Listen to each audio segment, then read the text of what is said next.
wish to make any comments? Mr. Chairman, this is Shawn Still. I'd like to add something. Sure. Hey, Brad, Gabe, I know you guys are getting hammered with a lot right now.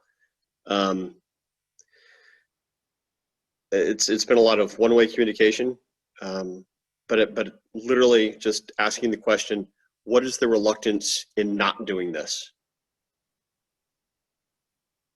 I can answer part of that, and Ryan might want to jump in on that. It's not a reluctance necessarily. Again, like Ryan said in the beginning, we have to have specific things to investigate, a specific allegation. The Chairman Schaefer pointed out the Fulton County board members. We talked about that today, and he said the words, they believe this, and I know some of the background of the software, and that could lead to a point we can investigate it. We're investigating the thing Fulton.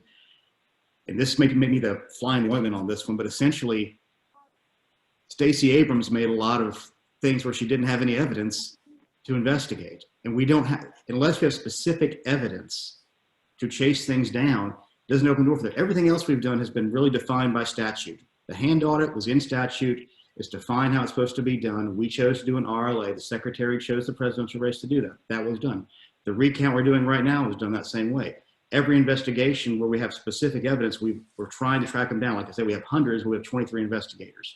On the double voters, which we were the first office to ever open investigations into those in the history of the office, we had to do 1,200 interviews using those 23 investigators right now.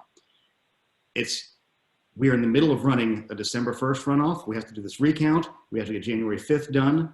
And again, I see bits and pieces of evidence. We have some specific evidence on a county today that we got, and I don't want to say which one yet because we're still verifying it, that we will likely have to do some investigation specifically on absentee ballots. It's not Fulton, just so you know, it's another county.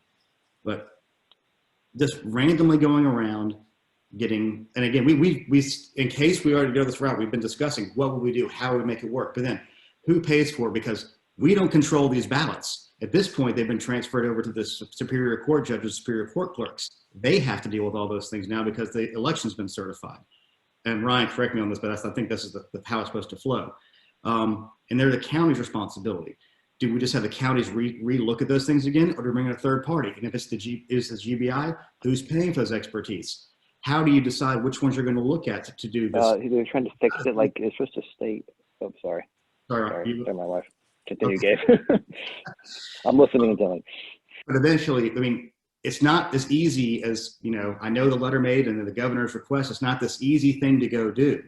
And who controls what and has the property of what. We can ask, we can do an investigation if there's a specific thing we're trying to figure out, if there's a specific allegation of forgery. I think we have 2 people who we believe are dead that family members have forged their signatures on. We're investigating those.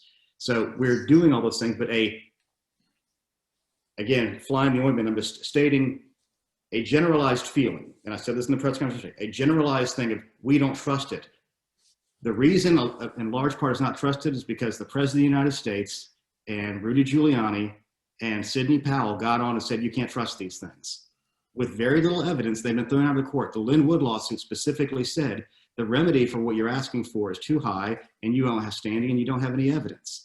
So again, it's not reluctance, and we're definitely listening to you. And David and I have gone back and forth on Twitter, on text for days about this. I would like to find a way to meet this level that you'll want to, but at the same time, if we go in a generalized way, say, we don't feel like this was done right, that's the same thing Stacey Abrams said. And I'm not trying to make the comparison so that you kind of see what could happen in 2 years if the precedent is set on that front. And, you know, we were worried about this election. We were worried about January. We're also worried about the long term. So, again, I'm not a lawyer. I'm just the voting system implementation manager.